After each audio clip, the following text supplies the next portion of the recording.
He will not fall this time, which is the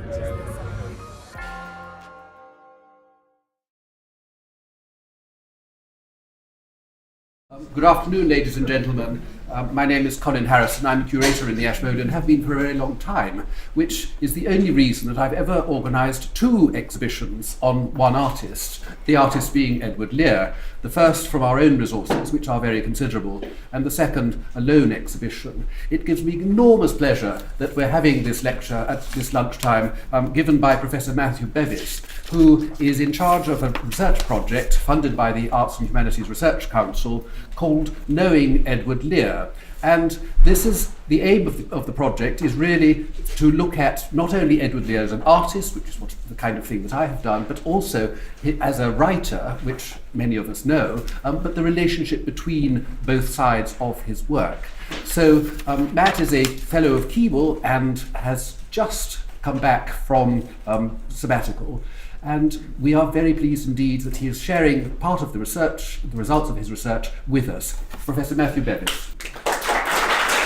Thank you very much. Thank you for coming. Thank you to Colin. And also thank you to Carolyn Palmer and Catherine Woodhouse for helping me with some of this material. Okay, there are two epigraphs to this talk. One is visual. Edward Lear, View of Fang Wang Bang. And one is textual. This is Edward Lear reporting a comment made on one of his pictures. Symbolical, Mr. Lear? Bunyan? Ah, doubtless, Bunyan. Well, Lear was extremely short-sighted, although not as short-sighted as some of his admirers. In 1886, John Ruskin confessed that I really don't know any author to whom I'm half so grateful for my idle self as Edward Lear. I shall put him first, he said, of my 100 authors. Well, Lear was delighted, but when writing to thank Ruskin, took pains to observe that I go on working at my 200 Tennyson illustrations begun in 1849.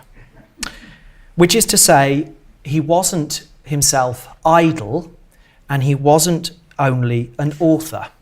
For Lear, of course, was enduringly committed to his first love, drawing and painting.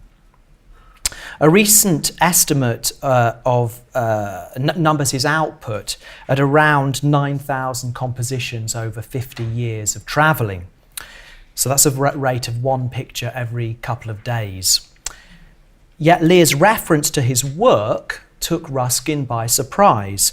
On the top of the letter of thanks that he received, Ruskin scribbled, "Is this the nonsense man?" Well, the spirit of that bemused question lives on. A couple of days ago, I read Adam Gopnik's proclamation in the latest issue of The New Yorker that, I quote, "Nothing in the pictures would make you think that the two Edward Lears, picturesque and parodic, were related." Well, life's nonsense pierces us with strange relation, and it still seems to me worth asking what, if anything, do Lear's poems and pictures see in one another? I want to start in a field. It's quite a plain field, seemingly a long way from what Elizabeth Sewell once referred to as the field of nonsense. As far as I know, it's never been shown in public before. I stumbled upon it recently in a small file in Liverpool Central Library, tucked away with some of Lear's letters. It was drawn in May 1858 while he was travelling in Jordan. It's pleasant enough, unremarkable, I guess. But at the bottom of the sketch, Lear cannot resist making a remark, or rather, recording one. He writes, "Cuckoo and frog replies." This exchange could have been taken, obviously, straight out of the poetry. And in a way, the words at the base of an image also recall the composite art of his nonsense books. an art in which text invites us to look back on image and wonder whether there's something that we missed. And Lear often included notes on his pictures. Thousands of studies that he made, like this one, were never intended for sale. They were aid memoirs or sketches, references, trials for future work. Yet they do allow us, I think, to catch the artist in the act of creation, or to eavesdrop on his thoughts while he's composing. Now, in 1845, the year in which Lear was preparing his first book of nonsense for press, something strange begins to happen. This picture, in fact, is the first, or one of the first, in which or on which he starts talking nonsense. Raven signifies ravine, and rocks denotes rocks. And amid the wilderness, a promise of new opportunities. The path, he writes, "O path." Well, such whimsical hailings might stand as invitations to us to take our own unusual paths through the pictures and to read them with nonsense in mind. I should concede at the outset that many of the drawings are distinctly nonsensical. Still, on several of the canvases, Lear can be found, for instance, trying out lines for limericks or dreaming up new creatures in the playground of his mind. And sometimes you get the feeling that life copies art, or that Lear's eye for the tendentious leads him to see things in landscapes that other people might have passed by. Early in 1868, for example, Lear was circulating what would become eventually his most famous poem. It's the one that explained that there in a wood a piggy-wig stood. When defining gusto in poetry, Marion Moore's first exhibit was in fact taken from this poem. She quoted the lines, "Dear pig, are you willing to sell for 1 shilling your ring?" Said the piggy, "I will." The shift from pig to piggy, Moore conceded, is made to fit the rhythm, but she says, even so, it has a virtue as contributing gusto. And she adds that the quality thrives on a certain kind of freedom or impulsiveness, with, I quote her, the natural wording of uninhibited urgency, at its best, seeming really to write the poem as pauses. Now, a few months after writing The Owl and the Pussycat, Lear was studying some other woods. These are at Grosseto. Now, his superbly energetic tree steals the show, but one shouldn't miss the sideshow. At the bottom, a tiny pig labelled pig, lest there should be any doubt. And gusto, it seems to me, is the right word to describe the plucky, piggy-wig-like twirl that Lear gives to the G of the pig's tail. Now, Lear is no less freely associative when he's drawing than when he's writing. If we take this rudimentary sketch, this was made of the Sirens' Isles in 1844. Now, in the margins, it's quite hard to see in the pencil, but he's written things like a blind dog or a blind doge. Blind dogs run from rock to rock. Now, the nonsense spelling of what he's witnessed then leads him from animal into human. And with this relish for metamorphosis in mind, one notices something odd, I think, emerging from the rocks. A crevice or a twist or a rumple in the landscape suddenly springs a blind doge-like surprise and seems to make a dash for it. On the same day, Lear drew a much more finished landscape that went one step further. Again, it's in pencil, but note that in far left we have Exhibit 1, a blind doge a-bathing, and Exhibit 2, upper right, a siren a-singing to the harp. So a stray dog has lured us into a sort of Odyssean drama, all the while the landscape looks solemnly on. Although perhaps the landscape isn't wholly solemn, Something about the shape of that rocky island, it seems to me, seems to be drawn into conversation with both the Doge's hat and the siren's arp. Over 20 years later, at Lion Rock, Lear sketched this. A remarkable object, Lear wrote in his journal, an immense mass of granite perfectly resembling a crowned lion. Now here, in the margins of the sketch, again, he scribbled "Che scherzo di natura."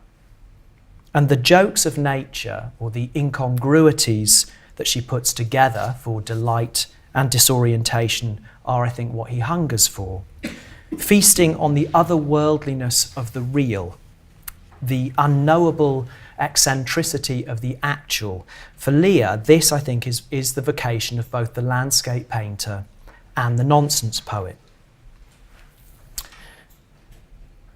Well, as he travels and paints, Lear turns his gaze upon himself as well as upon his locale, and that gaze is informed by another artist who is often inclined to put funny-looking people in lovely surroundings, Thomas Rowlandson. And I'm indebted here to Nicholas Knowles, who drew my attention to some striking similarities. Take, for example, on the left is Lear, Rowlandson is on the right. Take these images from a progress sketched while Lear was touring and drawing in central Italy. Lear is besought to sit back on his saddle, much in the same way, I think, that Tobias Slender can be seen forming a diameter in Rowlandson. Later, the hapless L becomes suddenly and imperceptibly entangled in an obstructive olive tree. Well, perhaps he's been taking lessons from Rowlandson's etching entitled How to Twist Your Neck. Here, posteriors are preposterous. And last but not least, one for the road. In this, I think, as in so much else, Mr. Lear is a latter-day Dr. Syntax, the first fictional hero to have emerged from book illustration. The image on the right is in fact the first plate of the third tour of Dr. Syntax, In Search of a Wife. Well, Lear's letters make much play, much pained play, of the fact that he too is wifeless. But like his predecessor, Lear was also in the hunt for something else. And as the title of Rowlandson's first book in the series explained, the full title was The Tour of Dr. Syntax in Search of the Picturesque. Well, in the introduction to his first travel journal, Journals of a Landscape Painter in Albania, Lear writes of, I quote, an artist's tour of search. And I think tour of search, like the best of the nonsense, that phrase sounds like a good, bad translation of something from another language. But it also harks back to the tour in search of the quixote-like Dr. Syntax, as well as announcing an awareness that the pursuit of the picturesque might involve you in comic or serio-comic activity. So I guess the central question that I want to explore from here on in is, what might nonsense have in common with the picturesque? And a few sketchy, but I hope not merely ingenious answers might be, first, a backing away from the sublime. Secondly, a resistance to idealized bodies. And thirdly, an entertainment of the mundane as an object for aesthetic contemplation or revisioning. In his influential essays on the picturesque, William Gilpin had defined picturesque grace as an agreeable form given in a picture to a clownish figure. Now that grace can, on occasion, allow for a glimmer of the gawky, the odd, the instinctual. One senses, I think, a surreptitious kind of boasting, not merely a lament, when Lear refers in one letter to my peculiar incapacity for art. And also when he says to Holman Hunt that my pictures never can be perfect. It is not their nature. They are born with one leg shorter than the other, or one side of their nose crooked, and so must die. Well, I guess we might expect as much from the man that Auden would describe later as the dirty landscape painter who hated his nose. But what I think is perhaps a little less expected is this from Price's essay on the picturesque. Were an artist to model in any soft material a head from the Venus or the Apollo, and then by way of experiment to make his nose longer or sharper, were he to give a striking projection to the eyebrow or to break the outline of the face into angles, though he would destroy beauty, yet he might create character, and something grand or picturesque might be produced by such a trial. Elsewhere, Price refers to picturesque ugliness as a source of pleasure. And his comments, I think, are part of a much larger project in which he privileges the unusual or irregular combination. The coquetry of nature, he says, makes beauty more amusing, more varied, more playful.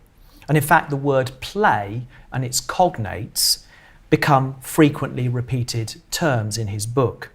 Price describes the picturesque as, again, I quote, the active curiosity which gives play to the mind. Something, he says, which is perfectly applicable to tragicomedy. Now, Martin Price has more recently observed that the picturesque was from its inception, obviously an unstable term. It looked back to earlier discussions of wit and forward to later conceptions of the imagination. And its playful double awareness, he notes, recalls the mock poem, whether mock heroic, mock pastoral, or mock Georgic. Now, I think Lear warmed to this way of seeing and of being in the world. He could draw a scene like this quite seriously, but not so seriously as to preclude the following scribbles on the paper.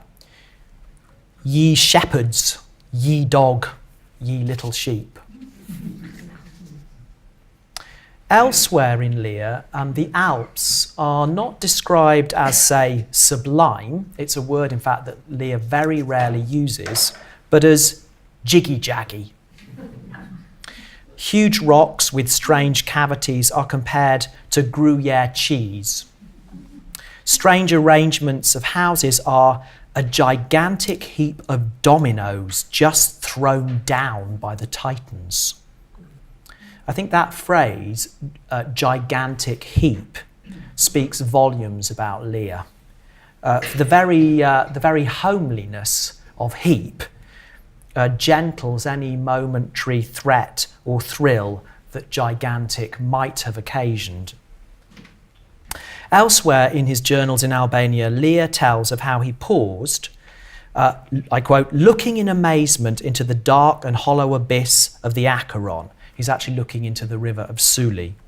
And yet he can't resist adding that as he gazes, or perhaps because he gazes, one of the unattended horses stumbles, and I quote, all my plates and dishes, knives and forks and pewter pans went spinning down from crag to crag till they lodged in the infernal stream below. The abyss leads to the abysmal. Classical amazement doesn't, in Lear, preclude a concern for cutlery. The picturesque, as Lear apprehends it, it includes the chances for pathos alongside the mischances of bathos. And these kinds of inclusions, I think, constantly ask us to wonder about where we are or where we should be looking from, about what the correct perspective is. If Lear's itinerant picturesque frequently sees the odd and the strange and the foreign in the light of the domestic, the close at hand, the known, then I think his nonsense works in a complementary way, but in the opposite direction. Another way of putting this is that for every unaccountable house that is like a domino, there is a spoon that is runcible. The modes come together for him in a letter to Mrs. Prescott. This is now housed, in fact, here at the Ashmolean. A great calamity has occurred. One of the servants, much to Lear's annoyance, has broken his favourite jug. When he goes to imagine the damage, though, he explains, I find that the jug is far more picturesque than it was before, originally thus, and now thus. So I am rather pleased than not. You could say that Gilpin's proclamation that the more smooth surface is ruffled, so to speak, the more picturesque it appears, has come home to roost, or that Price's love of playful variety of outline, of irregularity, of aestheticised ruin is embraced as a way of life. John MacArthur has recently summed up a central proposition of the picturesque in the following way. He writes, weaken the form of the object to foreground the forming of phenomenal experience. Now, certainly this forming needn't always be cause for celebration. The picturesque's appetite for ruined cottages, its connoisseurship of humble country workers and the like, had of course long been mocked or lamented. Ruskin noted that as he looked upon such scenes, I could not but feel how many suffering persons must pay for my picturesque subject and happy walk. And Lear often hints at similar concerns.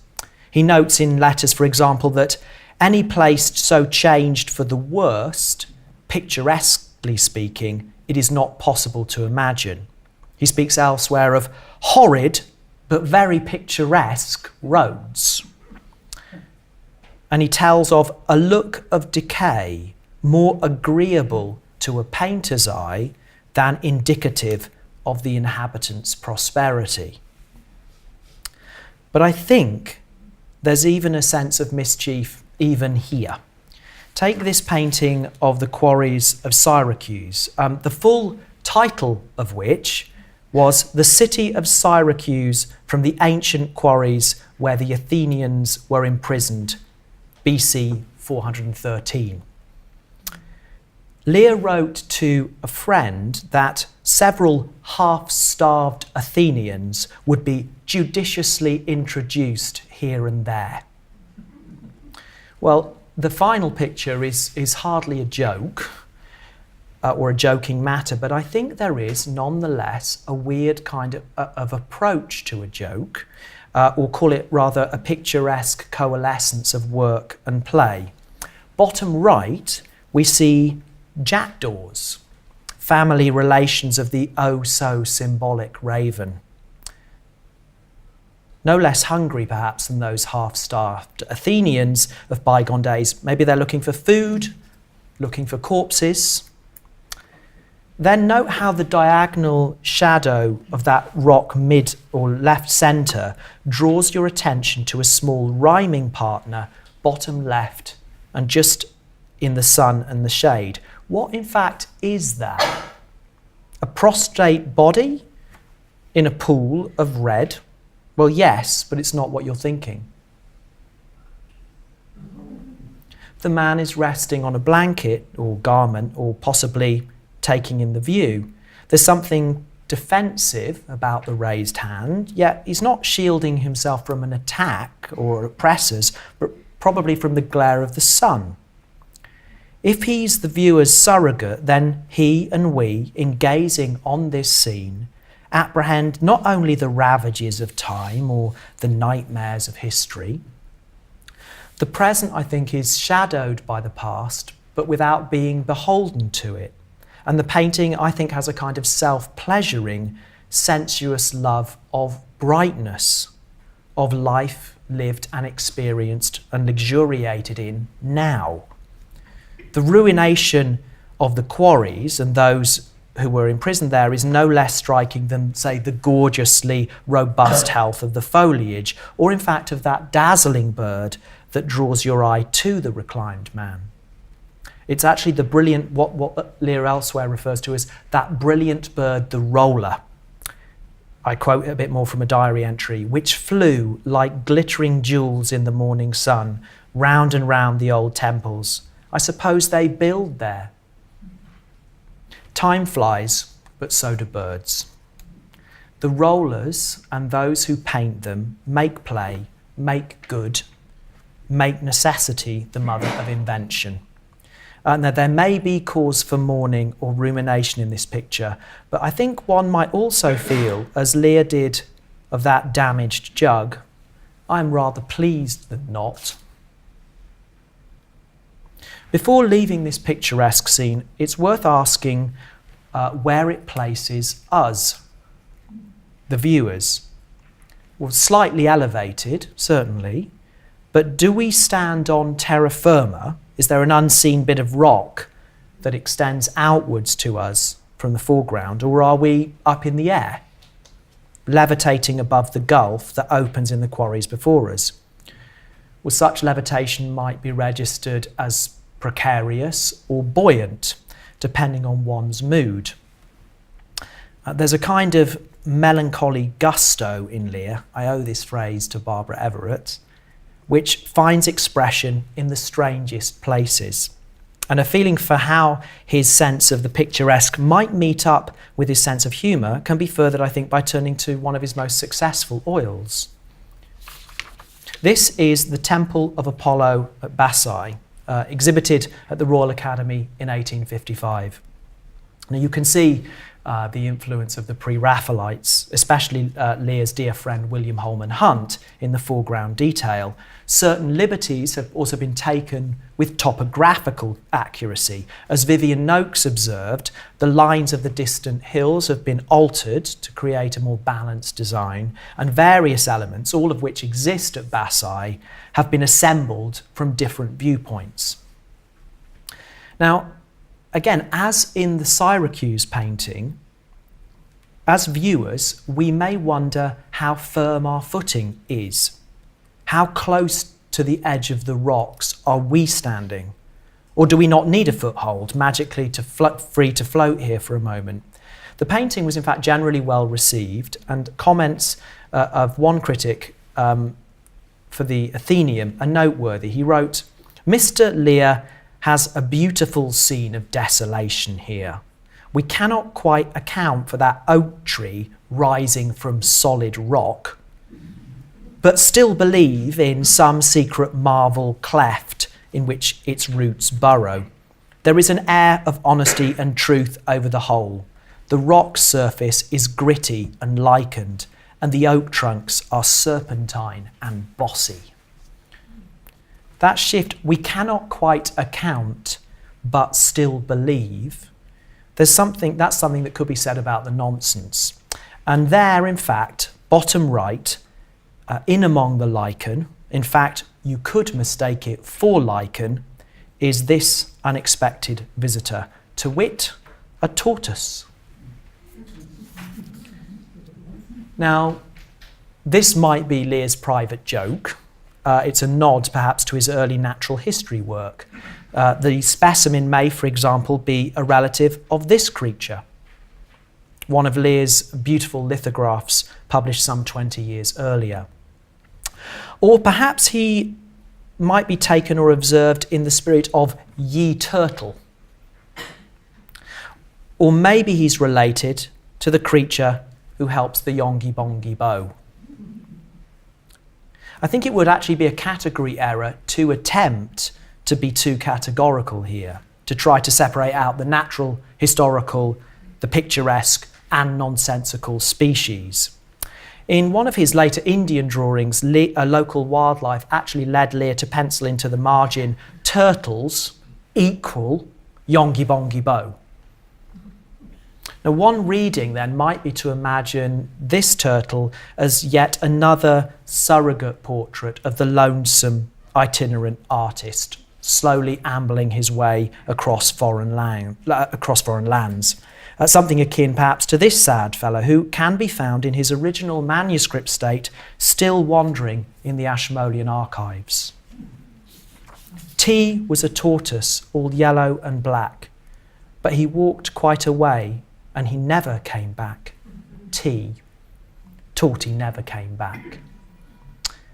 There is another option though, for I think that when Lear thought of tortoises, he thought not just of slowness or solemnity, but of music and humour.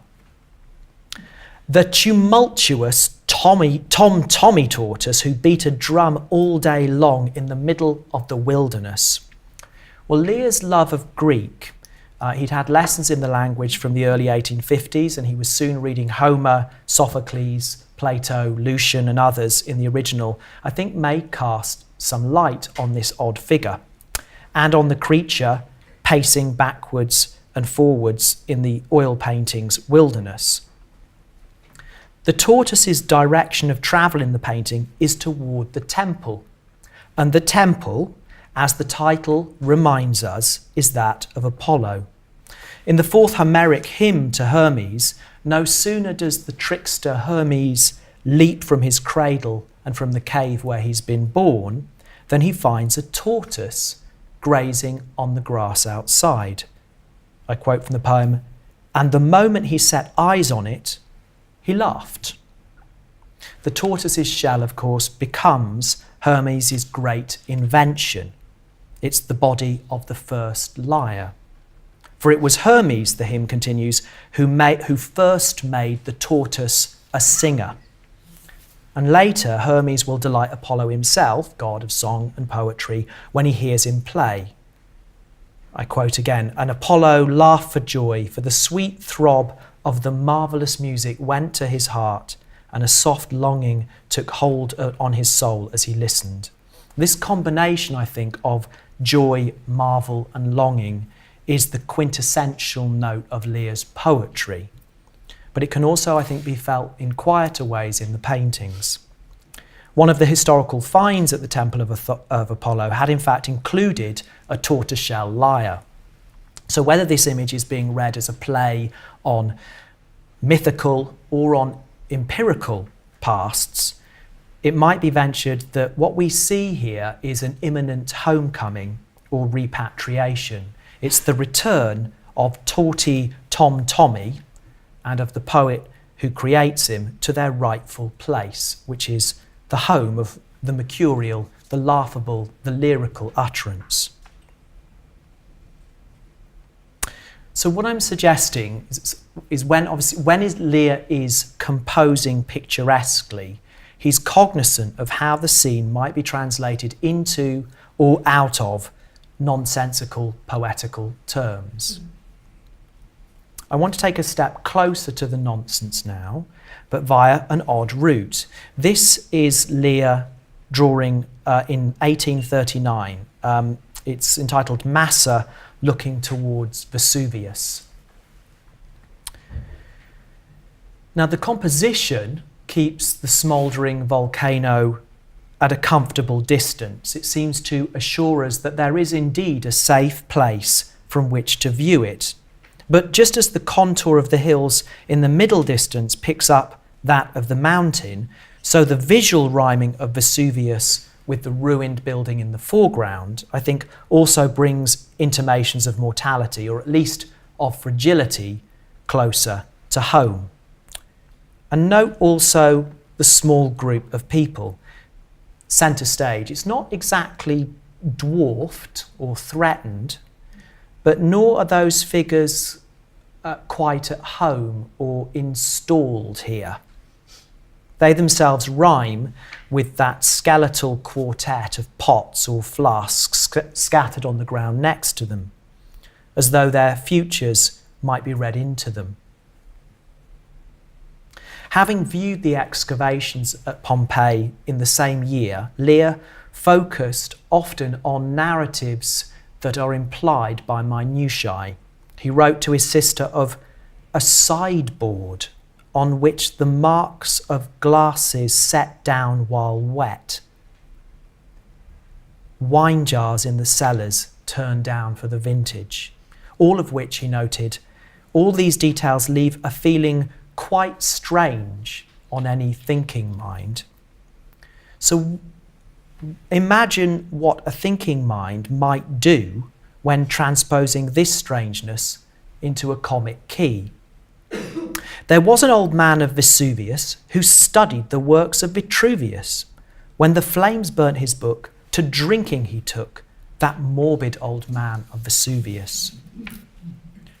Well, Lear presents all his limericks in landscape orientation, with the image dominating the page and the text much smaller at the base, as if to insist on the poetry's roots in another mode or medium.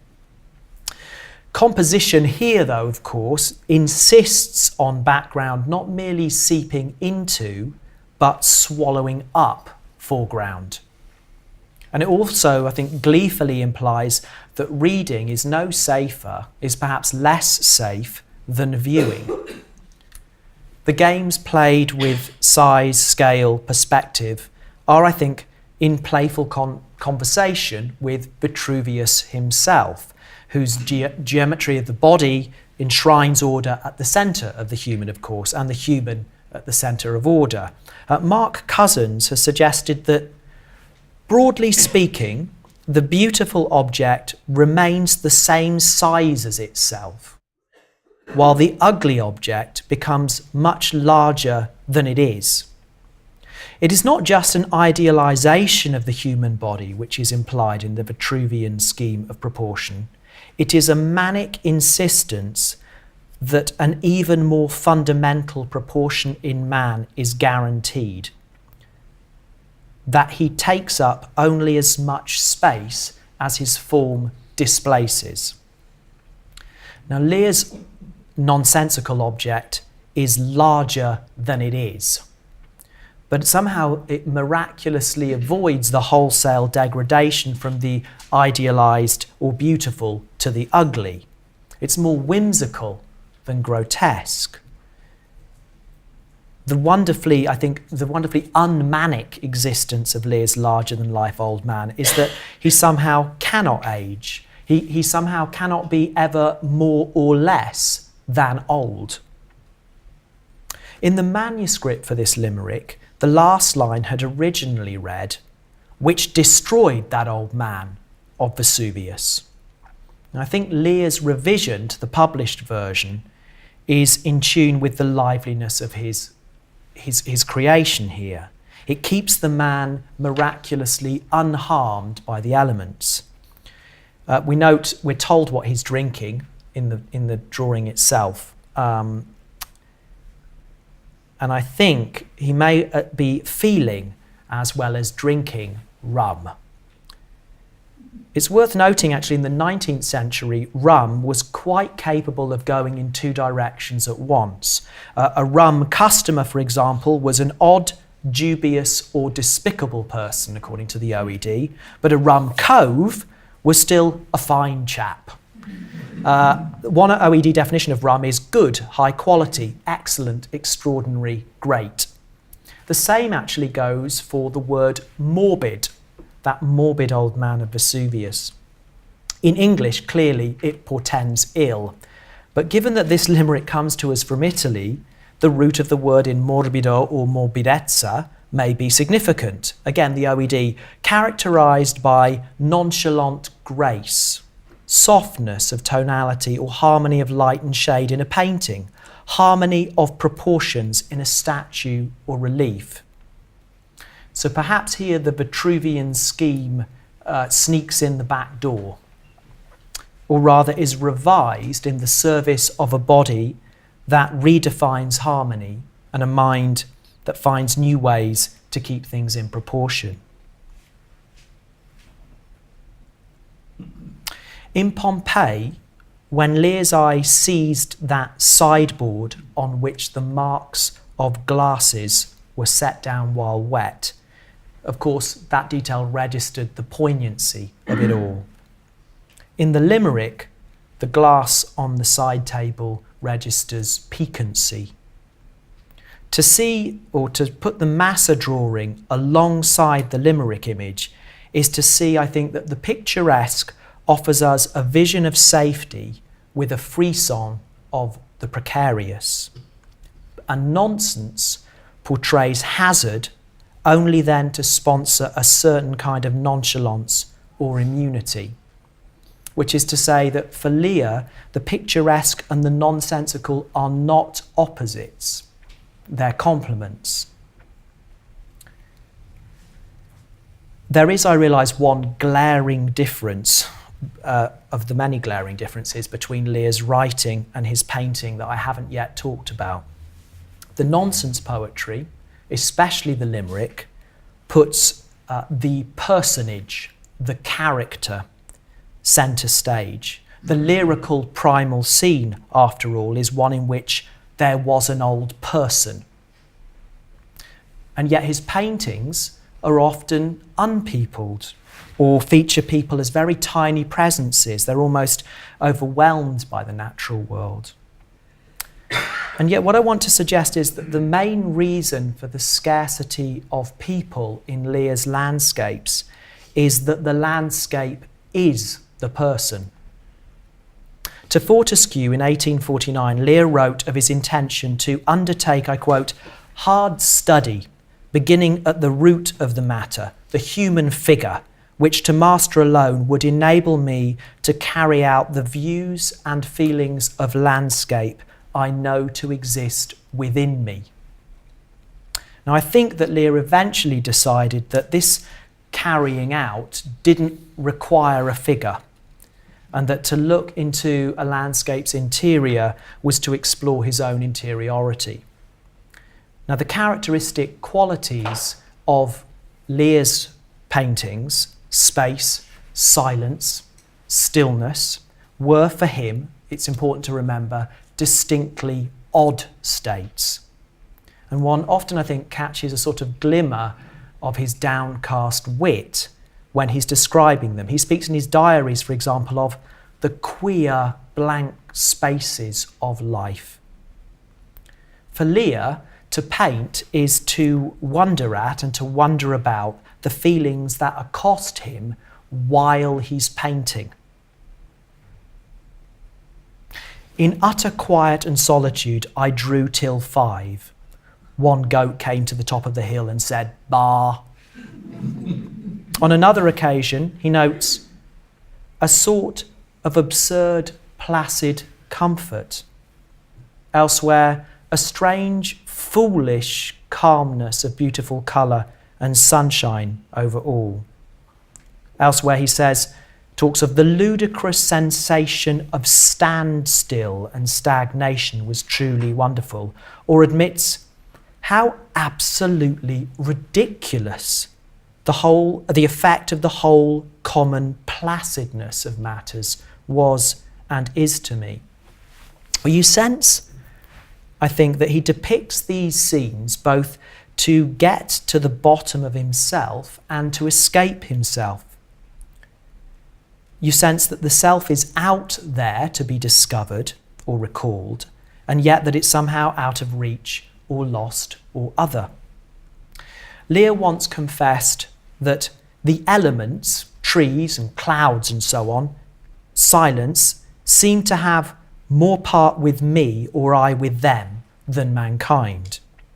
And I think there's a potential for comedy in that feeling, and it's teased out elsewhere. Lear admits in his diary, "After death, perhaps I shall be a tree, a cloud, a cabbage, or silence in the next world. Most probably, I will be an ass." There is a wish here, I think, to desist the endless act of spectating on one's life, a desire to be dissolved into objects and prospects over which one has been casting such a searching gaze, as if in search of oneself. Take this. In this late drawing, I think the life of the trees is the first thing that seizes your attention. There's something quietly thrilling about the way they take their obdurate stand against the incline of the hillside. This is the kind of stand that Lear's Limerick people so often take. And as your eye wanders, again, you catch a smaller life form, bottom left. It, or he, or she, is part cloud, part cabbage, part tree. It's a figure, perhaps, for an artist who imagines turning into what he depicts. Now, elsewhere, Lear expresses a hope that he wants to, he says, expire myself gradually in the middle of my own works while being wheeled in an armchair. And again, I think the serio-comic embodiment of this hope is part of the complex nature of the feeling. In this picture, Lear, I think, is somehow there, expiring in the middle of his own work. And it's best read, perhaps, alongside the diary entry that he made on the day that he painted it. There is everywhere a flood of gold and green and blue. This and the breeze blowing freshly now and then remind one of days in many lands before that knowledge came, which tells us we have so little and so much conjecture. Only now and then the whole long stream of bright past life glitters before one, as it were, in a distant valley, and I can seem to mark all its windings and shallows, and the lights and shadows on its far distant shores. Just now the lilac range of Albanian mountains, with the few pale but defined clouds above, the blue sky and far deeper blue sea, the long, almost blue plain of the distant olives and the still dark berry-full cypresses close by, all bring back old memories. Well, as so often in Lear, the spatial turns temporal. Things lying before him, especially things in the distance, tell of a past that seeps into, whilst sort of remaining unrealisable in, the present. In fact, if you consult the diary entry or the manuscript of it, you notice something small but revealing. It's in that second line. Originally, Lear had written, bright life glitters before one, before having a second thought and adding, bright past life glitters before one. This is telling, I think. For Lear, to look is always to look back. And there's this weird feeling, I think, that he's constantly missing his experience or missing out on his experience even as he's having it. He speaks here of one, as if he can't quite bring himself to write me. Elsewhere, when looking out over Corfu, there's a note in the diary entry for that day, and Lear writes, "Try not to regret this place." This, I think, makes it seem comically, sadly, as though he's already remembering the present before it's over. Indeed, he is often to be found in the nonsensical yet entirely reasonable position of savouring yet mistrusting the moment, seeing it as always already past. And his pictures give you the sense, I think, that they are dissolving into either past or projected memories as they come into being. I appear to have wandered quite a long way from the poems, yet perhaps not. The poems open with a picture that makes things vividly present, seems almost to set the figures in the present before the text beneath insistently returns us to the past. There was an old man with a nose. Wasness is essential to the opening of the lyric form.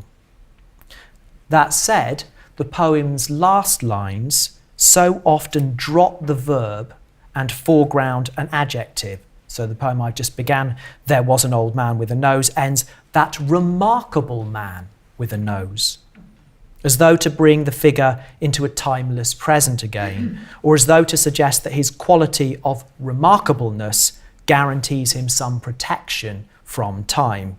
He's not described as old now, we note.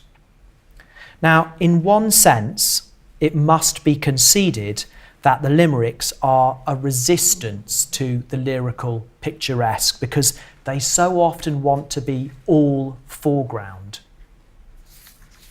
There was a young lady of Norway who casually sat in a doorway. When the door squeezed her flat, she exclaimed, "What of that?" This courageous young lady of Norway. Well, like the lady, the image resists or defies spatial recession. And in doing so, it defies temporal consequence. And note too that she's not even that lady by the last line, but this. And this makes her even more indestructible. The medium, I'm suggesting, the medium in which she exists is itself flat, at once casual and courageous in its willingness not to let things get on top of it. Flatness is a kind of victory, and perhaps it's even a kind of happiness. There was an old man at a casement who held up his hands in amazement. When they said, "Sir, you'll fall," he replied, "Not at all." That incipient old man at a casement. Now, of course, the metaphor of a painting as a window has long been dominant in Western pictorial tradition, but it arrives here with a twist. Viewers are not allowed to see through the window in the same way that the old man is not going to be allowed to fall out of it. Notwithstanding a glimmer of a view outdoors, I think there's a sort of delightfully stubborn two-dimensionality here. In this universe, he can neither fall outwards nor inwards. He exists perfectly balanced on tiptoe forever. And yet, such figures aren't the only species in Lear's nonsense. When we actually step outside rooms or beyond doors and windows and burrow into space, temporal losses and longings start to make themselves felt at the very moment that space makes itself seen. There was a young lady of Sweden who went by the slow train to Weedon. When they cried Weedon Station, she made no observation, but thought she should go back to Sweden. Now, limericks are blessedly brief, and they tend to whiz by fast. But conveyance by a slow train here, along, I think, with Lear's plumbing of recessional space, opens up vistas of implication.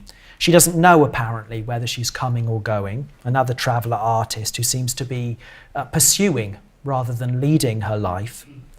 In other versions of the poem, Lear had the young lady thinking a little more blithely in that last line that she would, not should, go back to Sweden. And in one draft sketch, he even puts a smile on the characters' faces. But comparing one by side, you can see in the published version the expressions are just more poker-faced, and it puts the train just that little bit further into the distance. It lets us see the back of it. I think even the smoke from the engine in the published version seems to be travelling away from us now. The lady isn't so obviously looking at the man. She made no observation, I think, may tell of an averted gaze as well as a decorous silence. Perhaps she can't bear to look. We are closer, I think, to brief encounter than we are to a nice jolly day out. Elsewhere, another young lady longs to get away. There was a young lady of Portugal whose ideas were excessively nautical. She climbed up a tree to examine the sea, but declared she would never leave Portugal. Now, in manuscript versions, the last lines read, "She felt deep emotion on viewing the ocean and sighed to be gone out of Portugal." So in the published version, she is perhaps seeking in some way to repress that feeling. And the poem, I think, manages to communicate that without quite saying it through the emotion that half hides in those slightly cold surgical verbs examined and declared. And the image too appears to pull against spatial recession through the placing of the body in the telescope. The lady might, I think, almost be examining the branch on the tree rather than the ocean. It's as though she were attempting to cleave to the picture plane, trying to stay two-dimensionally myopic. Significantly, again, the image for the manuscript version has her on the stretch. Note now that she has a shore to stand on, a place from which to turn and lean into the background, so as to be entertaining, I think, of distant memories or desired futures. The smile on her face has gone, and it has faded as, or because, the recessional qualities of the drawing are enhanced. Spatial depth and deep emotion come true and perhaps play her false in the same instant.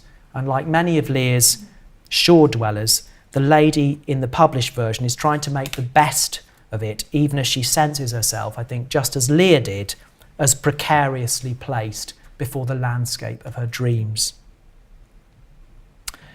Well, while Lear was writing and painting, the picturesque mode was sometimes being read as I suggested earlier, as a polishing up of uncomfortable realities. It's the sort of overlaying of aesthetic sheen on human suffering.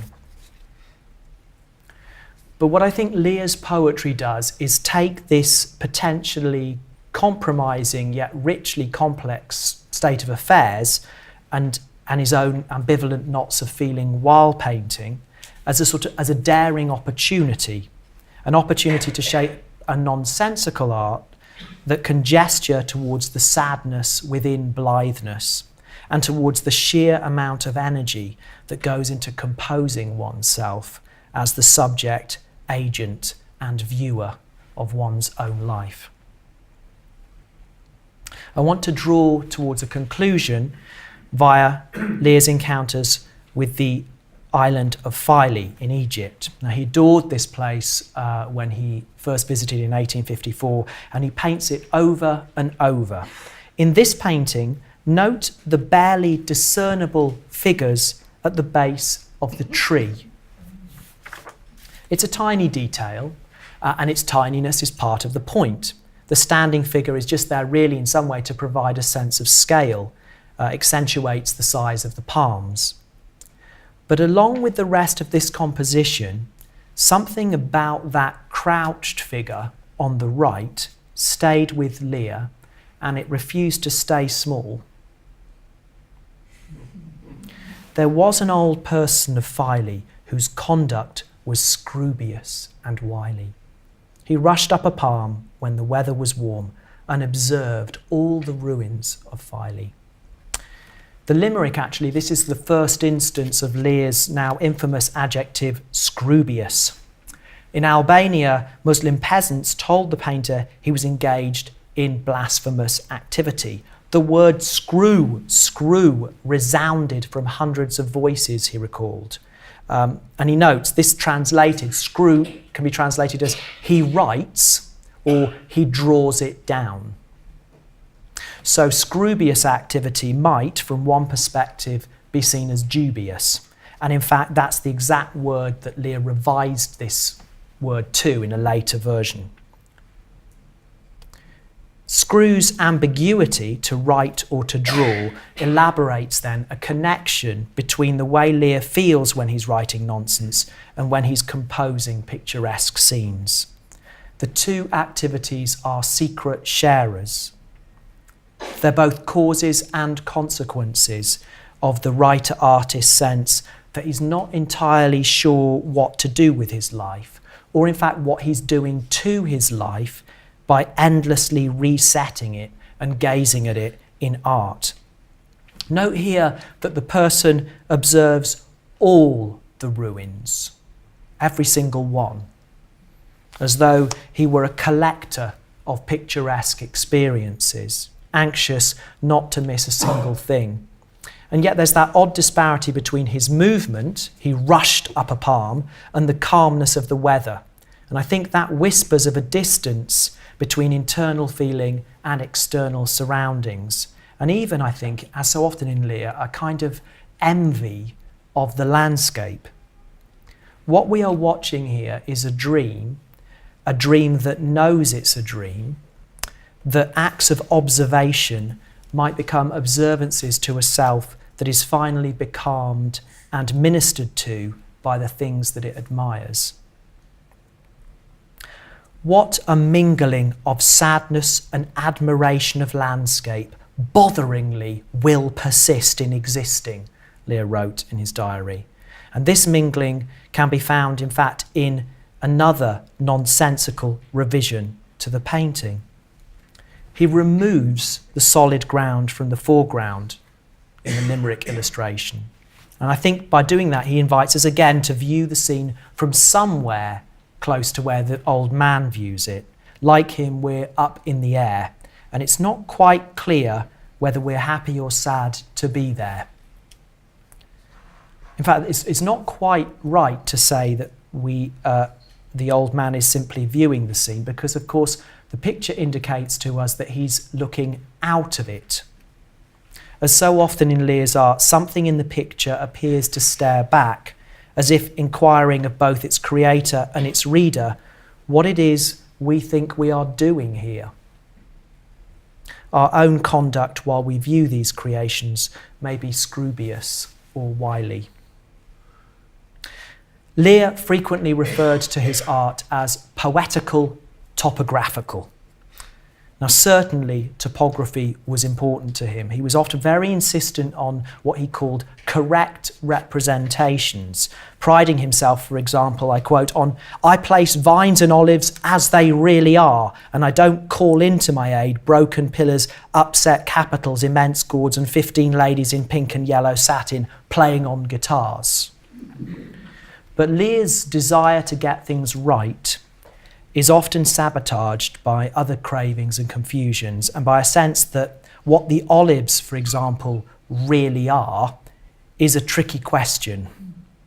The olive, in fact, was Lear's favourite tree, and what both the nonsense and the picturesque teach us is that there need be no contradiction between a comment like this, "Overhead, the loved olive. No wonder the olive is undrawn, unknown, so inaccessible, poetical, difficult are its belongings." And a comment like this: "The endless speaking olives." I say speaking because every olive has more individual character than any other tree I've ever seen. One says, "Look at my wide arms, how I stretch them about.